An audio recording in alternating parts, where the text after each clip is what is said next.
আসসালামু আলাইকুম ladies and gentleman, নিশ্চয়ই ভালো আছেন আপনারা সবাই। আমার এই বিশেষ লাইভে আপনাদের সবাইকে আমন্ত্রণ জানাচ্ছি আমি এই মুহূর্তে যারা আছেন যেখানে প্রথমেই শুরু করি যে আম, বাংলাদেশের কনসুলেট ইন্ডিয়াতে বাংলাদেশের উপরে Bangladesh is under attack by the fundamentalist Hindus in India. আপনারা জানেন যে আজকে আগরতলাতে বাংলাদেশের কনসুলেটে আক্রমণ করেছে বিশ্ব হিন্দু পরিষদ বা হিন্দু সমিতির নামে। মূলত এটা ইজ অ্যাফিলিয়েটেড উইথ বিশ্ব হিন্দু পরিষদ।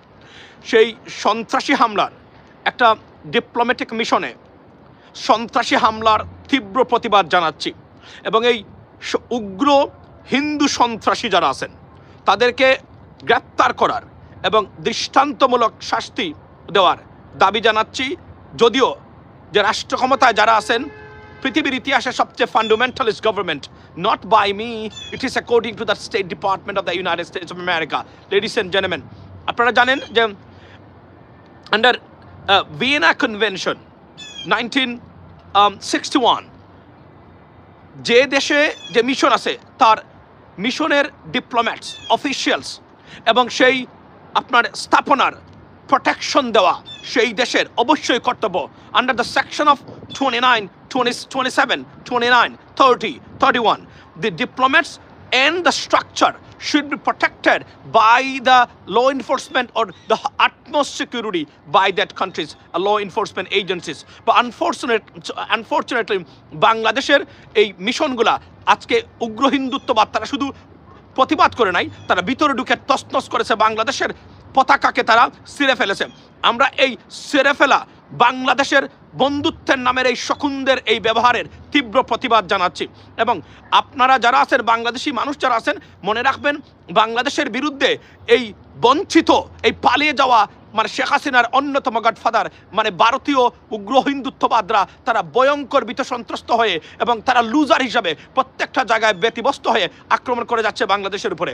বাংলাদেশের নামে, ডক্টর মোহাম্মদ ইউনূস সরকারের নামে, বাংলাদেশের মুসলমানদের নামে সীমাহীন মিথ্যা প্রপাগান্ডা সারা টুইটার থেকে শুরু করে সোশ্যাল মিডিয়ার এতে এই মুহূর্তে ভরপুর। লেডিস অ্যান্ড জেন্টলম্যান, আপনারা যদি জান আমি আমার জীবনে এমন মিথ্যা ফেক প্রপাগান্ডামূলক নিউজ আমি আমার জীবনে কোথাও দেখি নাই।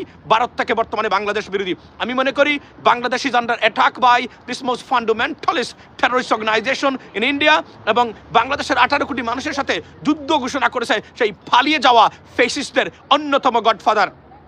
আমি সারা বাংলাদেশের মানুষ যারা আছেন সচেতন থাকবেন, তবে নিজে আইন তুলে নেবেন না। বাংলাদেশের মাটিতে সর্বোচ্চ প্রতিবাদ করার জন্য সরকারকে প্রেসার করুন।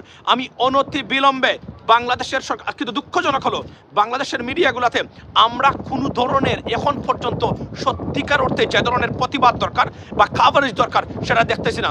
সারা ভারতে মিথ্যা প্রপাগান্ডায় বাংলাদেশ বিরোধী ভরপুর, কিন্তু বাংলাদেশের মিডিয়াগুলা বর্তমানে আমার মনে হচ্ছে ঘুমিয়ে আছে। যদিও ঘুম থেকে উঠেছে কয়েক ঘন্টা আগে, আমি দেখেছি অনেকেই।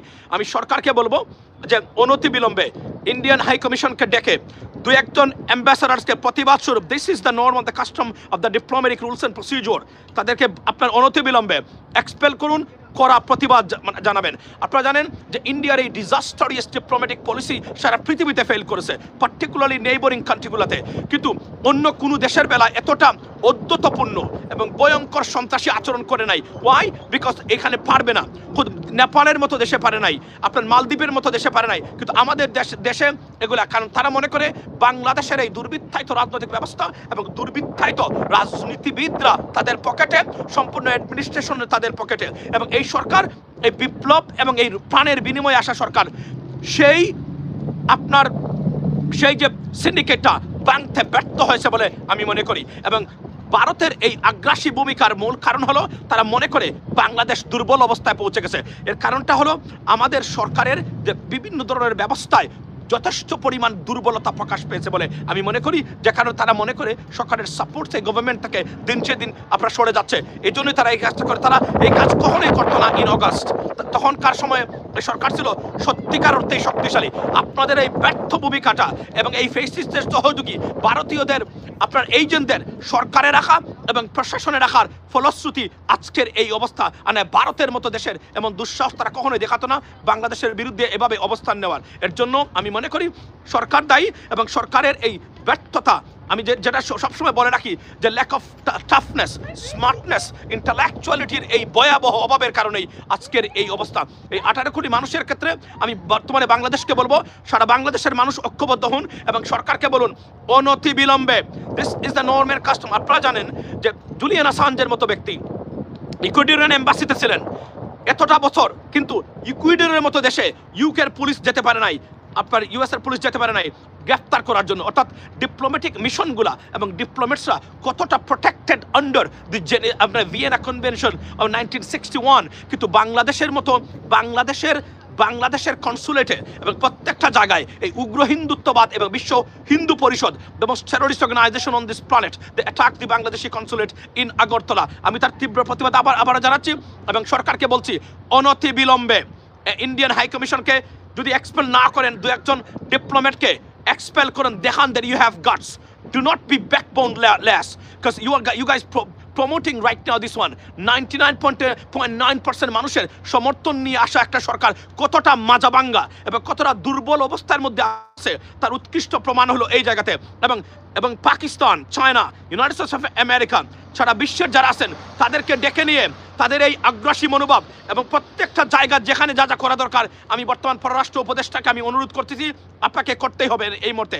এবং আপনি অবশেষে দেরিতে হলো আপনারা ডিপ্লোম্যাটসদেরকে ব্রিফিং করেছেন শুনেছি, আজকে খবরটা পড়ি নাই, একজন আমাকে বলেছে।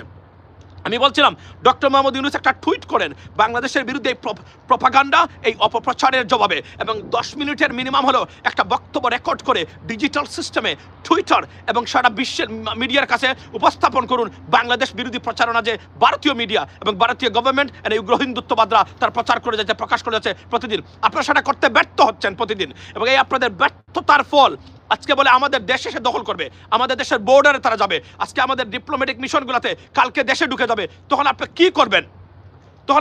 এই জন্য বলছি ডিপ্লোম্যাটিক সিস্টেমে বারবার আমি বলছি আপনারা কেউ আইন তুলে নেবেন না, তাদের কোনো জায়গাতে অ্যাটাক করবেন না। মনে রাখবেন ভারত হচ্ছে এই মুহূর্তে পৃথিবীর সবচেয়ে ফান্ডামেন্টালিস্ট কান্ট্রি, এবং উগ্র হিন্দুত্ববাদ এই মুহূর্তে টেরোরিজম যদি কোনো দেশে থেকে থাকে সেটা ভারতে আছে। ভারতের উগ্র বিজেপির উগ্র যারা আছেন তাদেরকে আন্তর্জাতিক মানে সন্ত্রাসী একটা। সুতরাং এই সন্ত্রাসীদের ফাঁদে পা দিবেন না। তবে বাংলাদেশের সরকারের পক্ষ থেকে প্রত্যেকটা জায়গায় যে ধরনের প্রতিবাদ যেখানে করা দরকার করবেন। যদি না পারেন, পররাষ্ট্র উপদেষ্টা আপনাকে I request you, humble request, just leave, step down, go for somewhere else, take your ass to somewhere else, because you guys failed already. You failed us. এই 2000 মানুষের অলমোস্ট প্রাণের বিনিময়ে প্রায় 250,000 আপনার এই আহত এবং পঙ্গুত্ব বরণকালী মানুষের এবং সারা পৃথিবীর মানুষ বাংলাদেশিদের এই ঐক্যবদ্ধের এই ফসল, এই ফ্যাসিস্ট বিরোধী আন্দোলনের মাধ্যমে এই নতুন স্বাধীনতার এবং সরকারকে ব্যর্থ করে দেওয়ার কোনো অধিকার আপনাদের নেই। আপনারা ব্যর্থ হয়েছেন, ভারত দুর্বল মনে করে বলেই এই কাজটা আপনারা করতে ব্যর্থ হয়েছেন। আপনারা মুন্নি শাহকে ছেড়ে দিয়ে প্রমাণ করেছেন আপনারা কতটা দুর্বল প্রত্যেকটা জায়গা থেকে। মুন্নি শাহকে যে প্রেশার খেয়ে ভারতকে বয় করে, ভারতীয় হাইকমিশনকে বয় করে যে আপনারা ছেড়ে দিয়েছেন, একটা 5টা হত্যা মামলার আসামি কিভাবে আপনার পুলিশ জামিন দিতে পারে, এই প্রশ্নটা আমি জাতির কাছে করতে চাই। সে জামিন পেতে পারে, আমি বলছি she may be bailed out, but she got to see a judge. Without seeing a judge, you did it. এর মানে হলো আপনারা কতটা দুর্বল। আমি ইলিয়াস ভাইয়ের ভিডিওর জবাব যখন ডক্টর আসিফ নজরুল দিচ্ছিলেন এবং ওনাদেরকে খুবই দুর্বল মানসিকভাবে ব্যঙ্গ করা অবস্থায় আমি দেখেছি। না, প্রচারও আসুক যদি মনে করেন আপনাদেরকে সবল থাকতে হবে, কিন্তু আপনাদের সাইকোলজিক্যাল এই বুস্টের জন্য আমার কাছে দয়া করে অনতিবিলম্বে ফোন করেন, আমার সাথে কথা বলেন। আমি 10 মিনিটের বক্তব্য দিব আপনাদের উদ্দেশ্যে, দেখবেন আপনাদের শরীরে আপনার এই রেড বুলের মতো এনার্জি চলে আসবে। আমার সাথে কথা বলুন, আমি বলছি আপনাদের সাথে I am very good at it. So আমি সরকারকে অনতিবিলম্বে অনুরোধ করি, ভারতীয় যে কোন একজন ডিপ্লোম্যাটকে এক্সপেল করে ডেকে নিয়ে এসে এক্সপেল করে প্রমাণ করে দিন যে আমরা স্কেয়ার্ড নই, উই আর নট উইক। আর যদি তা করতে ব্যর্থ হন, মনে রাখবেন এরা আপনার গাড়ে উঠে বন্দুক নাচাবে। কেননা এরা হচ্ছে সবচেয়ে বড়, এরা হচ্ছে আপনার দুর্বলের জন্য সবচেয়ে ভয়ঙ্কর, সবলের জন্য এরা আসলেই মানে আপনার মানে দুর্বল। সুতরাং এই কাজটা যদি করতে ব্যর্থ হন, এবং ডিপ্লোম্যাটিক নর্মস এন্ড কাস্টম হলো যদি এই ধরনের কোনো ঘটনা ঘটে, এই ঘটনার প্রতিবাদ হলো ডিপ্লোম্যাটদের ডেকে নিয়ে এসে এক্সপেল করা। That's the bottom line. এরপর করতে যদি ব্যর্থ হন, সরি আমি একটু আস্তে কথা বলছি, আমি এখানে স্টারবাক্সে আছি, আমি আসলে বেরিয়ে আসলাম কাজের ফাঁকে, যে এই বক্তব্যটা দিতে হবে আমাদেরকে, আমাদের কে কথা বলতে হবে। কারণ আমি বলেছি 15 দিন আগে যে আপনারা ডিপ্লোম্যাটসদের ডেকে নিয়ে আসে ডক্টর মোহাম্মদ ইউনূস স্যার বক্তব্য দেন, বুঝিয়ে দেন অপপ্রচার এবং প্রপাগান্ডা চলছে। আজকে নাকি করেছেন এটা, কিন্তু আমি বলছি ডক্টর মোহাম্মদ ইউনূসকে স্যারকে বলেন অনতি বিলম্বে টুইট করতে 10 মিনিটের একটা বক্তব্য রেডি করে সারা বিশ্বের উদ্দেশ্যে ইংরেজিতে যেন উনি প্রচার করেন। ইটস গোনা ওয়ার্ক লাইক আমি যদি বলি যে tonic, you have to do that you guys. আমি আবার বলছি, এবং আমরা এই প্রতিবাদটাই করেছিলাম যে মানুষগুলো আপনারা সরকারে নিয়েছেন, আর they competent enough to face this kind of pressure? এখনো তো প্রকৃত প্রেশার আসে নাই, এখনো উগ্র সন্ত্রাসবাদের প্রেশার আসছে, আর অনেক ধরনের ডিপ্লোম্যাটিক প্রেশার আসতে পারে যা তারা ক্রিয়েট করার জন্য প্রতিদিন প্রতি মুহূর্তে তারা কাজ করে যাচ্ছে বাংলাদেশের বিরুদ্ধে। Are you ready to face it? How you can do that? আপনি ভারতের একটা ঘটনা আপনারা এখনো সত্যিকার অর্থে ডিপ্লোম্যাটিক প্রসেসে উত্তর দিতে এখন পর্যন্ত ব্যর্থ হচ্ছেন। আপনার তো এখন পর্যন্ত উচিত ছিল ভারতীয় হাই কমিশনারের কর্মকর্তা বা ডিপ্লোম্যাটদেরকে হাই কমিশনারকে ডেকে নিয়ে এসে কড়া প্রতিবাদ জানানো। Where is the protest? Where is the protest? Why you are so scared of it? I don't understand that. Because আপনারা এই যে ভারতীয়করণ এবং সরকারের সত্যিকার অর্থে এই যে ভারতের চুপ আপনার এই যে বুথগুলা চেপে বসে আছে এবং মিডিয়াগুলা আপনাদেরকে কবজা করেছে, তার উৎকৃষ্ট উদাহরণ হলো because you are very scared of it ladies and gentleman. আমি আবারও বলি, মালদ্বীপের মতো কান্ট্রি, নেপালের মতো কান্ট্রি দেখিয়ে দিয়েছে ভারতের চক্ষুশুলকে উপেক্ষা করে কিভাবে প্রতিবাদ জানাতে হয়, নিজের অবস্থান সুস্পষ্ট করতে হয়। আপনারা সেটা করতে ব্যর্থ হচ্ছেন প্রতিনিয়ত। আমরা সেটা চাই না। আমরা চাই এই আমাদের সব কিছু আছে, we have resource, we have everything. ভারতের মতো দেশের অবস্থানে কোনো অবস্থাতে ভীত সন্ত্রস্ত হওয়ার কোনো কারণ নাই। আপনারা যেহেতু আপনারা কম্পিটেন্ট না, আপনারা যোগ্য না এ ধরনের প্রেশারকে নিয়ে দেশটাকে পরিচালনা করার জন্য। এজন্য আমি আবারও আপনাদের উদ্দেশ্যে লেডিস এন্ড জেন্টলম্যান আজকে আমি বলছি, অনতি বিলম্বে উপদেষ্টা পরিষদ রিসাফল করুন। নতুন আমরা লিস্ট দিচ্ছি কারা ইন্টারন্যাশনাল প্রেশার আপনার ফেস করতে পারবেন, ডিপ্লোম্যাট যারা জানেন কিভাবে কাজ করতে হয়, এদেরকে অনতি বিলম্বে সরকারে অন্তর্ভুক্ত করুন। মানে ভয়াবহ দিন আমাদের জন্য অপেক্ষা করতেছে। আমি এটা কনফার্ম করে আমার রিসার্চ এবং অ্যানালাইসিসের ভিত্তিতেই আমি এটা আপনাদের সামনে উপস্থাপন করতে যাচ্ছি এবং বলতে যাচ্ছি, Bangladesh will be in trouble. আমরা যদি, আমাদের এখনো হাতে সময় আছে, যদি না আমরা উপদেষ্টা পরিষদের কমপক্ষে 5 জন উপদেষ্টাকে সরিয়ে আমরা নাম দিচ্ছি যারা এনার্জেটিক, যারা ভিতর এবং বাহিরও প্রতিবাদ করার ক্ষমতা রাখে, না হলে আমাদেরকে কল করুন, আমাদেরকে নুন। We have the ability to face and negotiate and protest internationally. We have this kind of ability. If you do not believe in that, that's fine, fair enough. Go and bring someone much better than those আমি যদি বলি incompetent guys, because যে মানুষগুলোকে আপনারা নিয়ে রাষ্ট্র পরিচালনা করতেছেন বর্তমানে, এরা কোনোভাবেই এই ধরনের প্রেশার, এই ধরনের অবস্থা আপনার ফেস করে দেশকে টিকিয়ে রাখা, এগিয়ে নিয়ে যাওয়ার জন্য কোনো অবস্থাতেই যোগ্য নয়। লেডিস এন্ড জেন্টলম্যান, আমি বাংলাদেশের সকল মানুষকে বলছি, অনুরোধ করুন। দেখুন, আমি 15 দিন আগে বলেছিলাম সব ডিপ্লোম্যাটসদেরকে একটা জায়গায় জড়ো করে ডক্টর মোহাম্মদ ইউনূস যেন বক্তব্য দেন। পররাষ্ট্রমন্ত্রী উপদেষ্টার কথা বলি নাই, কারণ আমি বলছি ডক্টর মোহাম্মদ ইউনূস স্যারের বক্তব্য সবাইকে নিয়ে এসে একটা কনফারেন্স রুমে দেন, প্রমাণ দিয়ে দেন প্রপাগান্ডা, মিথ্যা সরাসরি কিভাবে। মনে রাখবেন, day by day it's going আপনার আউট অফ কন্ট্রোল প্রত্যেকটা জায়গাতে, এবং তারা বেপরোয়া। ওয়াই তারা বেপরোয়া? Because we kicked on their ass so badly that they lost almost everything in Bangladesh. So therefore আমি সরকারকে অনুরোধ করতেছি, don't be late. If you're late, you lose almost everything, because the big conspiracy against Bangladesh and Bangladeshis going on around the world by the most fundamentalist terrorist organization in India and associated with the government, ladies and gentlemen. সুতরাং বলেন অনতি বিলম্বে এই কাজ করতে ব্যর্থ হলে বিপদ আছে। আপনারা অলরেডি ফেল করেছেন, শুধু বাংলাদেশের মানুষের সমর্থন আছে বলে আপনারা এখন পর্যন্ত ঠিকই আছেন। না হলে একটা কাজও আমি স্মার্টলি এবং আমি টাফলি এবং কনফিডেন্টলি এবং আমি যদি বলি ইন্টালেকচুয়ালি আপনারা করেছেন বলে আমার কাছে মনে হচ্ছে না। সো দেয়ারফর আমি যদি মনে করি, আমি বলছি অনতি বিলম্বে সবাইকে ঐক্যবদ্ধ করে বাংলাদেশের মানুষকে ব্রিফ করুন এবং আন্তর্জাতিক মহলকে বলুন যে this is what exactly they are doing and happening.